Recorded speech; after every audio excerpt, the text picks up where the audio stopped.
No one dared challenge the rich man until the new waitress took him down. Richard Blackwell felt the hot coffee spill across the marble table as conversations halted in Boston's most elegant restaurant. He had just finished humiliating another supplier over the phone when the new waitress deliberately dropped her tray right in front of him. "You don't remember me, but I've never forgotten what you did to my family," said Amy Harrison, staring straight into the eyes of the man who controlled half the city's businesses. A heavy silence filled the luxurious room. Richard, known for forcing small businesses to shut down and employees to quit the same day, was left speechless for the first time in decades. His icy blue eyes blinked rapidly as he tried to process the young face staring back at him without fear. Monica, the restaurant manager, rushed toward the table, her face flushed with embarrassment. "Mr. Blackwell, I'm so sorry. I'll fire her right now." But Richard raised his hand, stopping Monica from coming closer. Something in the waitress's determined gaze intrigued him. After 20 years at the top of the business world, he had developed an instinct for recognizing when someone truly knew something that could threaten him. "Wait," he murmured, never taking his eyes off Amy. "Who are you?" "My name is Amy Harrison. 20 years ago, when I was just 15, I worked at my family's bakery, Hope Bakery on Merchant Street. Remember now." Richard's face slowly paled. Her words echoed in his mind like a distant memory from a past he had buried deep. Hope Bakery. Mrs. Dorothy Harrison, the shy girl who always served customers with a genuine smile. "Impossible," he whispered, more to himself than to her. "You promised to help my mother when she got sick. Said you'd pay for her treatment if we kept supplying bread for your hotels. But at the end of the month, you fired her without explanation, and even made up debts that never existed." The other restaurant guests began murmuring among themselves. Richard felt the weight of all eyes on him, an uncomfortable sensation he hadn't experienced in years. He had always been the predator, never the prey. Charlie, the restaurant's head chef and Richard's right-hand man for over 15 years, watched from the kitchen doorway. His eyes met Amy's for a brief moment, and he gave a slight nod as if confirming something she had said. "This is ridiculous," Richard tried to counter, but his voice came out weaker than intended. "I don't know what you're talking about." "Oh, but you do," Amy replied, pulling a yellowed envelope from her apron pocket. "I brought some reminders. Dear listener, if you're enjoying the story, don't forget to like and especially subscribe to the channel. It helps us newcomers a lot. Now, continuing?" Richard stared at the envelope with growing unease. Amy carefully opened it and pulled out some old yellowed folded papers. "This is the original contract you signed with my mother in January 2004. Here's your signature, promising $500 a week for supplying bread and pastries to the Blackwell Hotels chain." Richard's hands trembled slightly as he recognized his own handwriting. The memory hit him like a punch to the gut. Mrs. Dorothy, a hard-working 50-year-old woman who made the best sugar bread in town. He had indeed promised to help her when he learned she needed surgery. "And this," Amy continued, holding up another document, "is the forged receipt you presented 3 months later, claiming my mother had delivered spoiled goods and owed a fine of $3,000. Mrs. Elizabeth, a gray-haired lady who was having lunch at the next table, leaned in to listen more closely. She was one of the oldest customers at the restaurant and had known Richard since his days as a young, ambitious businessman. "I never imagined you'd do such a thing, Richard," Mrs. Elizabeth remarked, her voice trembling. "I always thought you were just strict in business." Richard felt sweat beginning to bead on his forehead. He tried to rise from his chair, but Amy placed her hand on the backrest, stopping him. "I'm not finished yet, Mr. Blackwell. You're going to hear everything I have to say. Listen here, young lady." He attempted to regain the authoritative tone he always used. "I don't know what kind of scam this is, but—" "Scam?" Amy laughed bitterly. "The only scammer here is you. Should I keep telling everyone how you destroyed my family?" The waiters stopped serving the other tables. The customers' whispers grew louder. Monica didn't know whether to call security or let the situation resolve itself.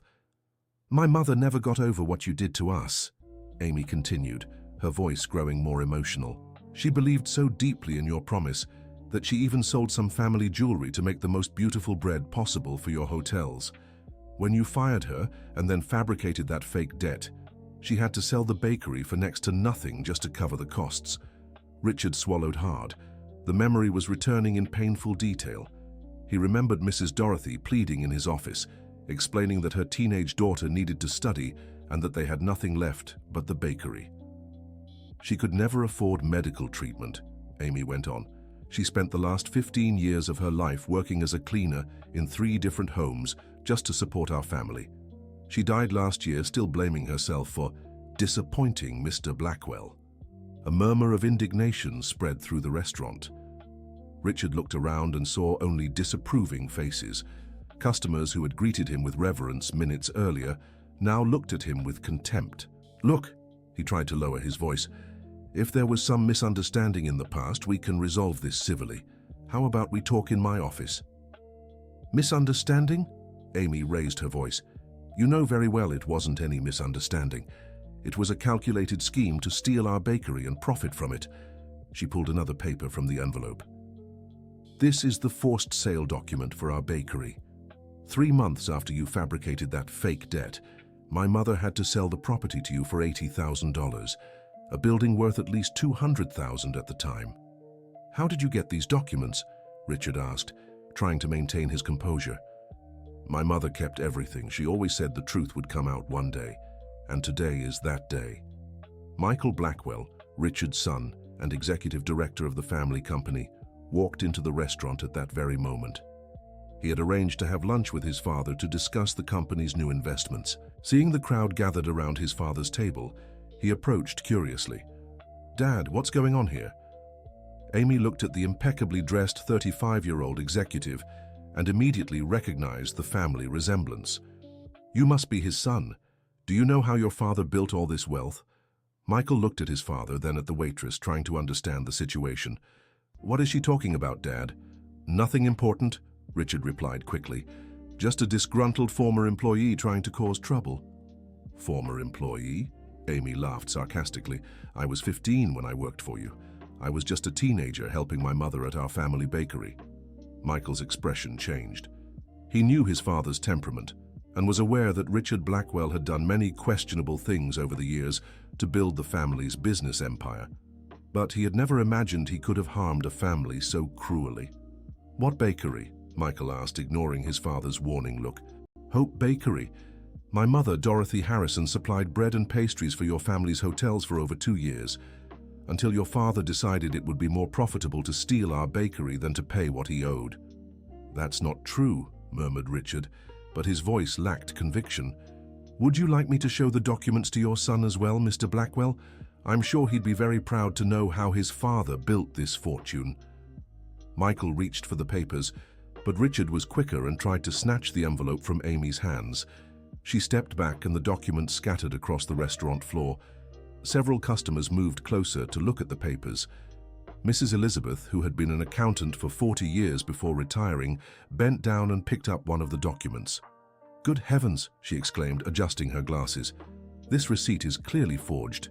Look, Michael, the date has been altered and the signature doesn't match the other documents."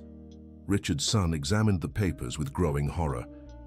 As a company executive, he recognized forged documents when he saw them, and it was clear his father had orchestrated an elaborate fraud to steal a poor family's bakery. "Dad," Michael said, his voice trembling, "tell me this isn't true." Richard looked at his son, then at the customers watching him with disapproval, and finally at Amy, who stood with her arms crossed, waiting for his answer. "Sometimes the business requires tough decisions," he murmured. "Tough decisions," Michael exploded. "You stole a family's bakery, and you even fabricated fake debts." "I built an empire for you," Richard shouted, completely losing his composure. "Everything we've done, every decision I made, was to secure our future." "Our future?" Michael shook his head in disbelief. "Dad, this is plain and simple theft. How can you sleep at night knowing you destroyed this family's life?" Amy watched the argument between father and son with a mix of satisfaction and sadness. She had imagined this moment hundreds of times over the years, but she never thought it would be so painful to see a family torn apart. "Your son is right, Mr. Blackwell," she said softly. Did you sleep well knowing my mother was working as a cleaner to support our family because she lost everything due to your scheme? I didn't know things had gotten so hard for you, Richard admitted, showing remorse for the first time. You didn't know. Amy pulled another paper from the envelope. This is a letter my mother wrote to you in 2005, begging for a chance to pay off the fabricated debt by working for free. You never responded. Michael took the letter from Amy's hands and read aloud. Mr. Blackwell, I humbly ask for an opportunity to work for you without pay until I can settle the debt. My daughter needs an education, and we have nothing left but the hope that you'll give us a second chance. Dorothy Harrison. The silence that followed was broken only by muffled sobs. Richard had bowed his head, and his hands trembled visibly. Dad, Michael whispered, how could you ignore a letter like this? I received dozens of similar letters every month, Richard weakly defended himself. I couldn't respond to all of them. But you certainly didn't have to fabricate fake debts, Amy interrupted. You didn't need to steal our bakery. Your hotels were already making enough profit. At that moment, Catherine Blackwell, Claudio's wife of 30 years, entered the restaurant. She had arrived for the birthday lunch they had planned, but instead found a scene completely different from what she expected. Richard, what's going on here? She asked, seeing her husband slumped over and their son visibly upset. Dear listener, if you're enjoying the story, don't forget to like and especially subscribe to the channel. It really helps those of us just starting out. Now, back to the story. Catherine, said Michael, still holding Dorothy Harrison's letter, did you know Dad stole a family's bakery using forged documents? Catherine looked at her husband in confusion, then at the waitress standing by the table with an envelope of papers in her hand. What are you talking about? Amy took a deep breath before answering. Your husband destroyed my family 20 years ago, Mrs. Blackwell. He fabricated fake debts to steal our bakery and left my mother in poverty. That can't be true, Catherine murmured, but the way she looked at Richard suggested she already suspected it might be. Unfortunately, it is, Mom, Michael confirmed, showing her the documents. It's all here. Forged contracts, fake receipts, a forced sale. Dad committed fraud. Catherine took the papers with trembling hands and began to read. As she absorbed the contents, her expression shifted from confusion to horror and finally to deep sorrow. Richard, she said in a broken voice, did you really do this? Richard lifted his bloodshot eyes to his wife. Catherine had been by his side since the early days of the business, when he was still struggling to establish their first hotel. She always knew he was ruthless in business, but she never imagined he could be cruel enough to destroy an entire family. Catherine, you don't understand. Back then, we were just starting to expand. We needed every possible resource. Resources? Catherine interrupted, her voice rising. You're calling a poor family's bakery resources? Richard, how could you? I did it for us, for our family, he shouted desperately. For our family? Catherine threw the documents onto the table. You've shamed our family. How can I look my grandchildren in the eye knowing their grandfather is a thief?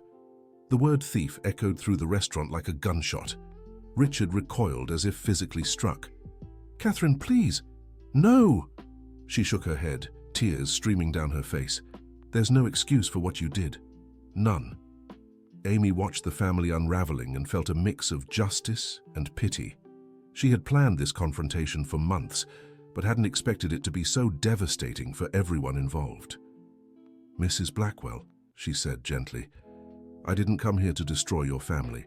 I came because I want your husband to take responsibility for what he did to mine. Catherine looked at the young waitress with admiration. Despite all the pain Richard had caused her family, Amy still showed compassion for the Blackwells. What do you want from us? Catherine asked.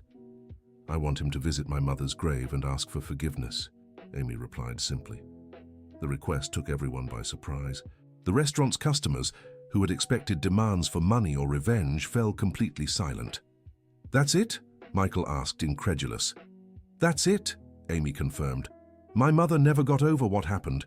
She died blaming herself for disappointing Mr. Blackwell. If he could go to the cemetery and tell her it was never her fault, maybe I can finally make peace with it all. Richard looked up at Amy for the first time since Catherine had arrived. You just want me to ask your mother for forgiveness? That, and that you publicly admit you lied about those debts, that you confess to stealing our bakery. My mother died with her reputation tarnished because of your lies. Catherine wiped her tears and looked at her husband. Richard, you will do this. You owe it to this young lady and to her mother's memory. Catherine, there's no discussion, she said firmly. Either you do this, or I'll tell the whole town what kind of man you really am. Michael placed a hand on his father's shoulder. Dad, it's the right thing to do. Richard looked around the restaurant. All the customers were watching him, waiting for his response. Charlie the chef had come out of the kitchen and was also waiting. Monica, the manager, was clearly uncomfortable with the whole situation. He had no choice. All right, he whispered. I'll do it. I want your whole family there with you, said Amy. I want everyone to hear what you have to say. We'll be there, promised Catherine, looking at her son, who nodded in agreement. When? Asked Michael. Next Sunday, at 2 in the afternoon. Peaceful Rest Cemetery, plot 247, block 15. Amy tucked the documents back into the envelope and prepared to leave. Before walking away, she turned to Richard one last time. Mr. Blackwell, I sincerely hope you find peace with all this, because I know my mother forgave you a long time ago. That's just how she was. With those words, Amy stepped away from the table, took off her apron, and handed it to Monica. Thank you for the opportunity, but I think my work here is done. She walked toward the restaurant exit under the respectful gaze of everyone present. When the door closed behind her, a murmur of hushed conversations filled the room. Richard remained seated at the table, staring blankly at the coffee stains still marring the marble. Catherine and Michael sat beside him, and the three of them stayed silent for several minutes.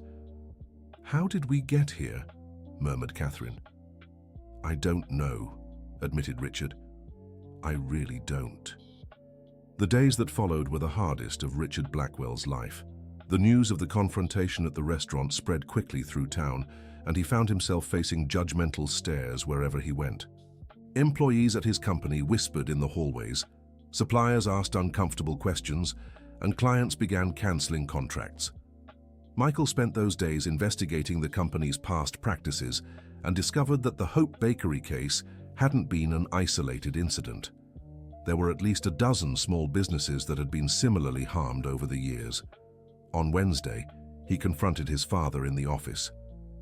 Dad, we need to talk seriously. Richard sat behind his imposing desk, but looked like he had aged 10 years in just a few days. His graying hair seemed whiter, and his hands trembled slightly as he held his pen. What did you find? He asked without looking up from the papers. I found out you did the same thing to other families. Joseph's Grocery, Jack's Repair Shop, Jenkins' Clothing Store. All of them were hurt using similar methods. Richard closed his eyes and sighed deeply. Michael, you don't understand how hard it was back then. The competition was fierce and You needed to steal? Interrupted his son. Dad, that's no excuse for what you did. You destroyed innocent people's lives. I know, Richard admitted for the first time. I know what I did was wrong, but I can't go back and change it. But you can try to make it right, Michael suggested. We can reach out to these other families and offer restitution. Restitution? Richard looked up, surprised. Do you know how much that would cost? I do, and I know we have the resources for it. Dad, our company makes millions every year. We can indeed repair the harm that was done. Richard contemplated his son's words. Michael had grown into an honorable man despite the questionable methods used to build the family fortune. Perhaps there was hope for redemption after all. All right, he finally said. Let's do this. But first, I need to keep my promise to Amy. On Sunday morning, Richard woke with a heaviness in his chest he couldn't define. He had spent the night awake, thinking about what he would say to Dorothy Harrison. How do you ask forgiveness from someone who's already gone? How do you admit guilt after 20 years of denying the truth? Monica prepared a silent breakfast. She had decided to support her husband in this process of making amends, but she was still deeply hurt by the revelations about his character. Do you know what you're going to say? She asked as she poured the coffee. I have no idea, Richard admitted. "How do you apologize for destroying someone's life?" "You start by telling the truth," Monica suggested. "The whole truth." Michael arrived at noon to accompany his parents. He had spent the morning consulting lawyers about the legal implications of publicly admitting to past fraud, but he was determined to stand by his father in doing the right thing. "Are you ready?" he asked. "No," Richard answered honestly, "but we'll go anyway." Peaceful Rest Cemetery was quiet that Sunday afternoon. Quiet. Amy was already waiting when the Blackwell family arrived, standing beside a simple grave with a white marble headstone that read, "Dorothy Harrison, 1954-2024, a beloved mother who lived with dignity and hope." "Thank you for coming," Amy said, rising from a nearby bench. Richard approached the headstone with hesitant steps. His hands trembled as he knelt before the grave. "Mrs. Dorothy," he began, his voice shaking, "I've come here to ask forgiveness for something terrible I did 20 years ago." Monica and Michael stood respectfully behind him, while Amy remained at his side, watching. "I lied about you delivering spoiled goods. I fabricated a debt that never existed, and I stole your bakery because it was easier than paying what I truly owed." Richard's voice broke, and he paused to regain his composure. "I destroyed your life and your daughter's life out of pure greed. There was no need. I already had enough, but I wanted more. I always wanted more." Tears streamed down his face as he continued. "It was never your fault, Mrs. Dorothy. The fault was always mine. You were an honest, hard-working woman, and I took advantage of your kindness. I'm sorry. I'm truly sorry." Amy listened in silence, her own tears falling freely. She had waited years for this moment, and hearing Richard publicly admit his guilt brought a relief she hadn't known she needed. "I promise," Richard continued, "I will try to repair the damage I've caused. I can't bring you back, but I can make sure your daughter has the opportunities you always wanted for her." He rose slowly and turned to Amy. "I want to offer you compensation for what I did to your family. It's not about money, it's about justice." "Mr. Blackwell," Amy said softly, "I don't want your money. It was never about that." "Then tell me what you want. Anything." Amy looked at her mother's headstone, then back at him. "I want you to help me reopen Hope Bakery." The answer took everyone by surprise. "Reopen it?" Michael asked. "Yes, in the same place it was before. I want to turn it into a cooperative that offers opportunities for other families who've gone through what we did." Monica stepped closer to Amy. "That's a wonderful idea. We'll help you." "Wait," Richard interrupted. "How exactly would this work?" "You will transfer ownership of the building to a foundation that I will manage. You'll also provide the initial capital for equipment and renovations. In return, I guarantee your family will always be welcome there, and Mrs. Dorothy's name will be remembered with honor." Michael smiled for the first time in days. "Dad, this is perfect. It's a way to turn something negative into something positive." Richard considered the proposal. It was more generous than he deserved, and it offered a real chance at redemption. "All right," he said. "We'll do it. But I have one condition." "What is it?" "I want to work there at least one day a week.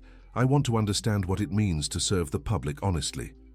Amy laughed for the first time since the confrontation at the restaurant. "Are you sure? You'll have to wear an apron and everything." "I'm sure," Richard replied, offering a faint smile. "It's the least I can do." Dear listener, if you're enjoying the story, don't forget to like and especially subscribe to the channel. It helps us a lot as we're just starting out. Now continuing. In the months that followed, the city of Boston watched with curiosity and skepticism as Richard Blackwell transformed. The news that he had publicly admitted to his past frauds and was working to make amends spread quickly through the local papers. The renovation of the old Hope Bakery began in late May. Richard insisted on personally participating in the demolition and reconstruction, surprising the workers who knew his reputation as a man who never got his hands dirty. "Mr. Blackwell," said Joe, the foreman, watching the businessman carry bricks under the scorching sun, "you don't have to do this. We can handle everything." "I want to," Richard replied, wiping sweat from his brow. "I need to." Amy visited the site every day after finishing her new job at a medical office. She had decided to pursue nursing, an old dream she'd never been able to fulfill due to lack of resources. With the financial compensation Richard had insisted on giving, despite her initial refusal, she could now focus on her studies. "How are classes?" Marina asked during one of her visits to the site. "Challenging," Amy admitted, adjusting a plank that would serve as the counter, "but also rewarding. My mother always wanted me to have a profession, and now I can finally make that dream come true." "She'd be proud," Marina said sincerely. "I know she would," Amy smiled. "And I think she'd be surprised to see your husband here, helping rebuild everything." The two women looked over at Richard, who was across the room installing shelves with Michael's help. Father and son had grown much closer during this time, working together not just on the renovation, but also in identifying and repairing other damages from the past. "We found 3 more families who were harmed," Michael reported during a snack break. "Old Jack's repair shop closed 15 years ago, but we managed to locate his children. They accepted our compensation offer and want to invest in a new business." "What about Jenkins' clothing store?" Amy asked. "That one was more complicated," Richard explained. "Mrs. Jenkins passed away 5 years ago, and the family was reluctant to talk to us. But when we showed them the documents and took responsibility, they agreed to accept compensation for her grandchildren's college education." The process of making amends was proving more costly than Richard had initially imagined. Beyond the financial compensations, there were the emotional tolls of confronting decades of dishonest practices and the need to completely rebuild the company's reputation. Some longtime clients cancelled contracts when they learned of the public admissions of fraud. Others, surprisingly, respected the belated honesty and chose to continue doing business with the family. "It won't be easy to rebuild trust," remarked Catherine during a family dinner. "But at least now we can sleep with a clear conscience." "Can you ever forgive me for what I hid from you all these years?" Richard asked his wife. Catherine took his hand across the table. "Richard, I married you for who you were at heart, not for what you did in business. If you're genuinely trying to change and make amends, then yes, I can forgive you." "And so can I, Dad," added Michael. "In fact, I'm proud of you for having the courage to face all this." The reopening of Hope Bakery was scheduled for the first Saturday in September. Amy had decided to host a special event, inviting all the families who had been wronged in the past and were now being compensated. On the eve of the opening, she was finalizing the last details when Richard arrived carrying a box. "What's this?" she asked. "A gift for the opening," he replied, opening the box to reveal a bronze plaque. "I thought it would be fitting." Amy read the inscription aloud. "Hope Bakery, in memory of Dorothy Harrison, a woman of faith who believed in people's goodness until her last day. May this place always stand as a symbol of second chances and redemption." "It's perfect," she said, moved. "My mother would have loved it." "Amy," Richard said, sitting in one of the new chairs, "I wanted to thank you for giving me the chance to make things right. You could have sued me, you could have ruined me financially, but you chose the path of forgiveness. Why?" Amy thought carefully before answering. "Because my mother always taught me that hatred only destroys the one who feels it. She said that when we hold on to grudges, we're the ones who suffer, not the person who hurt us. I carried that pain for 20 years, and it didn't bring my mother back or improve our situation. But you had every right to be angry." "I did. And for a long time I was. But when she passed away and I finally found you, I realized what I truly wanted was justice, not revenge, and sometimes justice means giving people the chance to redeem themselves." Richard nodded, reflecting on her words. "You're wiser at 25 than I was at 60. "I'm not wise," Amy laughed. "I'm just my mother's daughter." On opening day, over 200 people attended the reopening of Hope Bakery. There were former employees of the Blackwell Hotels chain, families who had been wronged in the past, neighborhood locals, Amy's college friends, and even some curious customers who had heard the story. Richard stood behind the counter, wearing an apron with the bakery's logo, and serving coffee to guests. Many were surprised to see him in that role, but he seemed genuinely at ease. "Never thought I'd live to see the day Richard Blackwell would serve me coffee," remarked old Johnny, a retiree who had known Mrs. Dorothy's old bakery. "Well, here we are," Richard smiled, filling his cup. "Life's full of surprises." The highlight of the ceremony came when Amy gave an emotional speech in honor of her mother. "My mother, Dorothy Harrison, believed everyone deserves a second chance. She said we all make mistakes, but what matters is our willingness to make things right. Today, as we reopen Hope Bakery, we want to honor that philosophy. This isn't just a bakery," she continued. "It's a place of reconciliation, where people who hurt each other in the past can find a path to healing. It's a place where second chances are possible." The crowd applauded warmly. Catherine wiped away her tears, proud of the courageous woman who had transformed her family. Michael filmed everything with his phone, wanting to preserve that historic moment. Mrs. Elizabeth, the woman who had witnessed the original confrontation at the restaurant, approached Amy after the speech. "My dear," she said with emotion in her voice, "you've done something extraordinary here. You turned a situation of injustice into an opportunity for everyone to grow. Thank you, Mrs. Elizabeth. You were very important that day at the restaurant. Your confirmation about the fake documents gave credibility to my side of the story." "It was my duty," the elderly woman replied. "I worked 40 years as an accountant, and I know fraudulent documents when I see them. Would you like to help here at the bakery?" Amy suggested. "We could use someone experienced to handle the finances." Mrs. Elizabeth's eyes lit up.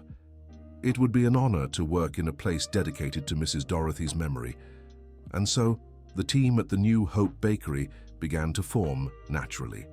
Besides Amy, Richard, and Mrs. Elizabeth, they were joined by Charlie, the former restaurant chef who had quit to work in a more ethical environment, and Mary, the daughter of old Jack from the old repair shop, who wanted to learn the art of baking.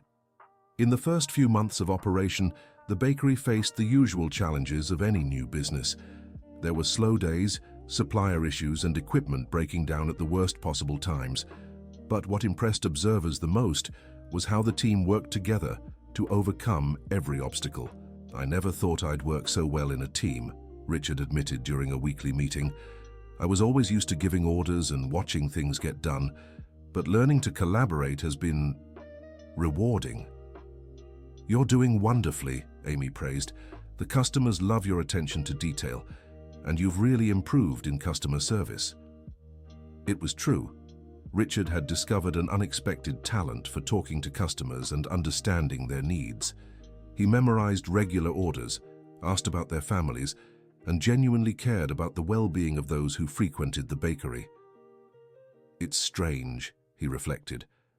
"For decades, I treated customers like numbers on a spreadsheet. Now that I can get to know them as real people, I understand why my mother always said business success comes from trust." "Your mother was wise," Mrs. Elizabeth remarked. "She'd be proud to see how you've changed." Richard's transformation didn't go unnoticed in Boston's business community. Some colleagues criticized him for airing dirty laundry in public and saw his new attitude as weakness. Others, however, began to reflect on their own practices. One day, Edward Fields, a construction company owner and former business partner, visited the bakery. "Richard," he said, clearly uncomfortable, "we need to talk." "Of course," Richard replied, wiping his hands on his apron. "Would you like some coffee?"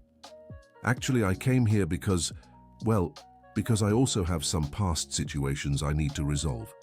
The two men sat at a quiet table away from other customers. "What happened?" Richard asked. "Remember that housing project we partnered on 10 years ago?" Edward lowered his voice. "We used lower quality materials than promised. Some families lost their homes when the structure started failing." Richard remembered the project. Back then, he had provided the funding while Edward handled construction. The profits had been substantial because they cut costs by using cheaper materials. "Edward, are you telling me people lost their homes because of us?" "I am, and I can't sleep knowing that. Seeing what you did here, with Amy and her family, I realized I need to take similar action." "How many families were affected?" 15. Some managed to repair the damages with their own resources, but others lost everything and had to move to rented homes in more distant neighborhoods. Richard sighed heavily, another situation from the past coming back to haunt him. What do you want to do? I want to follow your example, take responsibility, and try to fix the damage. But I don't know where to start. We start by identifying and locating all the affected families, Richard suggested. Then we talk to each one individually, admit our fault, and offer proper compensation. Will you help me? Of course. After all, I was also responsible for what happened. And so Richard's process of making amends expanded to include new cases. With each situation that came to light, he faced it with the same determination to do the right thing, regardless of personal or financial cost. Amy watched these changes with growing admiration. The man who had destroyed her family was becoming an example of how genuine change is possible, even after decades of harmful behavior. Sometimes I wonder if my mother planned all this, she remarked to Catherine during lunch at the bakery. What do you mean? She always said that bad people just needed someone to believe in their goodness. Maybe she knew that one day I'd confront her husband and that it might lead to his transformation. Dorothy really was a special woman, Catherine agreed. I'm sure she'd be happy seeing how everything turned out. She would, Amy smiled.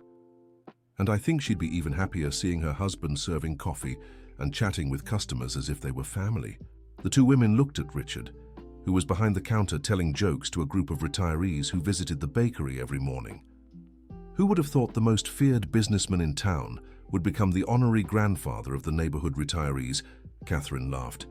People can change, Amy said philosophically. They just need enough motivation and the right opportunity. A year after the confrontation at the restaurant, Amy decided to organize a special event to mark the date. She invited everyone who had been impacted by Richard's transformation, the compensated families, the bakery employees, the regular customers, and even some of his former business partners who had also chosen to rethink their practices. Exactly 1 year ago, she said in her speech, I walked into an upscale restaurant with a plan to confront the man who had destroyed my family. I expected an argument, maybe financial compensation, but I never imagined it would result in such a profound transformation for all of us. The audience listened in respectful silence. Richard Blackwell is no longer the same man who stole our bakery 20 years ago. He's become proof that it's never too late to change, never too late to admit our mistakes, and never too late to try to right the wrongs we've done. Richard, seated in the front row with the family, discreetly wiped away tears. But the most important lesson I've learned, Amy continued, is that true justice doesn't come from revenge or punishment. It comes from the opportunity for growth, both for those who were harmed and those who caused the harm. She paused and looked directly at Richard. Mr. Blackwell, you've given me back far more than my family lost. You've shown me that my mother was right when she said everyone deserves a second chance. The event ended with everyone joining together to sing Happy Birthday to Hope Bakery, as if it were its anniversary. And in a way, it truly was a rebirth. The birth of a community built on forgiveness, responsibility, and the possibility of redemption. 2 years later, the story of Richard Blackwell's transformation had become legend in Boston. Hope Bakery was more than just a thriving business. It had become a symbol that genuine change is possible when there's a sincere desire to right past wrongs. Amy had graduated from nursing school and was working part-time at a public hospital, dedicating the rest of her hours to managing the bakery and a program assisting vulnerable families. Richard, now 63, had drastically reduced his involvement in the family business to devote himself almost entirely to the bakery and reparations work. He had become a beloved figure in the neighborhood, known for his kindness and willingness to help anyone in need. For you know, he said to Amy one quiet afternoon as they arranged bread for the next day, I finally understand what my mother tried to teach me when I was young. What did she say? That true success isn't measured by what we accumulate, but by the good we do for others. It took me 60 years to learn that lesson. Better late than never, Amy smiled. What matters is that you understand now. You don't call me Mr. Blackwell anymore, he observed. That's true, she laughed. I guess at some point you stopped being the feared businessman and just became Richard, the man who works at the bakery and tells terrible jokes to customers. My jokes aren't terrible, he protested playfully. Yes, they are, Amy insisted, laughing. "But the customers love them anyway." The doorbell chimed and Catherine walked in carrying fresh flowers to decorate the tables. "How are Boston's two hardest workers doing?" she asked, kissing her husband on the cheek. "Tired but happy," Richard replied. "We served over 300 coffees today and sold out of all the sugar bread. Your mother would be proud," Catherine said to Amy. "Dorothy always dreamed this place would be a gathering spot for the community, and that's exactly what it's become." "She really would," Amy agreed, "and I think she'd be surprised to see her greatest enemy become one of her biggest supporters." "I was never her enemy," Richard corrected. "Just a foolish man who took too long to recognize the value of good people." "But you did recognize it, and that's what matters," Catherine said, "and now you're passing that lesson on to others." It was true.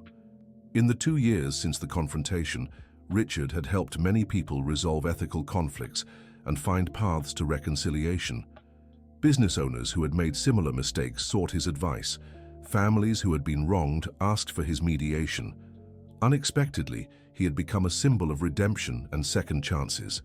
"Sometimes I wonder," Amy said, adjusting the flowers Catherine had brought, "if all this was meant to happen, if my mother somehow knew that confronting you would lead to all of this." "Do you believe in fate?" Catherine asked. "I don't know," Amy admitted.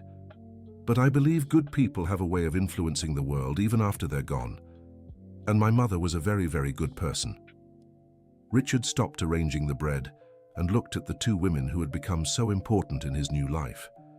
"Amy," he said seriously, "I want to thank you again for giving me the chance to become a better person. I know forgiving what I did wasn't easy." "It wasn't easy," she admitted, "but it wasn't hard either. When you see someone genuinely trying to change, trying to make things right, forgiveness comes naturally."